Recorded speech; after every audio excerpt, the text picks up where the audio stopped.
Hyderabad tank bund పై BJP ఆధ్వర్యంలో తిరంగా rally నిర్వహించారు. అంబేద్కర్ విగ్రహం నుంచి స్వామి వివేకానంద విగ్రహం వరకు ర్యాలీ తీశారు.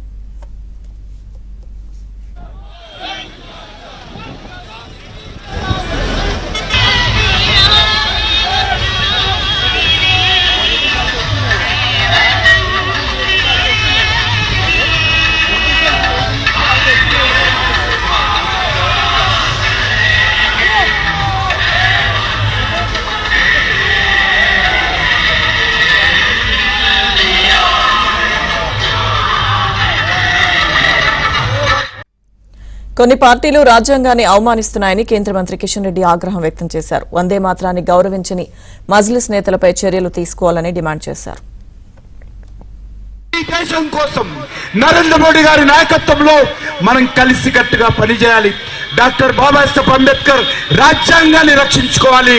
పేరుకు మాత్రమే రాజ్యాంగాన్ని చేతపట్టి దేశ వ్యతిరేక కుట్రలు చేస్తున్నటువంటి ఈ యొక్క దుర్మార్గ రాజకీయాలను దేశ ప్రజలందరూ సమగ్రంగా తిప్పికొట్టాలి.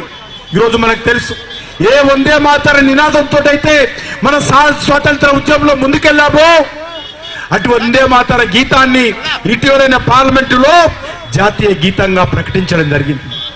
అందుకే ఈరోజు మనం చేస్తా ఉన్నాను, ఇక్కడ ఉన్నటువంటి మజ్లిస్ పార్టీ నాయకులు వందే మాతరానికి వ్యతిరేకంగా మాట్లాడుతూ ఉన్నారు. నేను ఈరోజు రాష్ట్ర ముఖ్యమంత్రి రేవంత్ రెడ్డిని సవాల్ చేస్తా ఉన్నాను. నీకు దమ్ము ధైర్యం ఉంటే, పార్లమెంట్ చేసినటువంటి చట్టం మీద విశ్వాసం ఉంటే, ఆ మజ్లిస్ పార్టీ నాయకులు ఎవరైతే వందే మాతరాన్ని వ్యతిరేకిస్తున్నారో వారు దారు సరాంలో ఉండకూడదు, చర్లపల్లి జైల్లో ఉండాలి. అది